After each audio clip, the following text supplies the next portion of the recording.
qo'y boqib yuribman. Payg'ambarlarning hammalari nima ish qilgan? Qo'y boqishgan.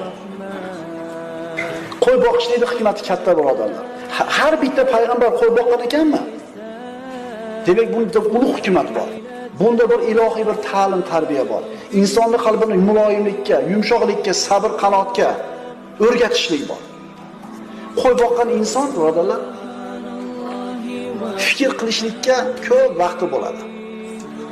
Payg'ambarimiz sollallohu alayhi vasallam payg'ambar bo'lib yuborilgandan keyin mana shu qo'y boqqanligini aytar edi. Bu payg'ambar alayhisalomning kamtarligiga, soddaligiga ishora bo'ladi. Chunki yer yuzida qo'y boqishdan ko'ra soddaroq, oddiyroq, kamtarroq ish yo'q. Bu yerda bo'rini ko'rdik. Qo'y boqish eng sodda ish. Payg'ambarimiz mana shu kunini eslayapti va kamtarligini mana shu joyda ko'rsatyapti.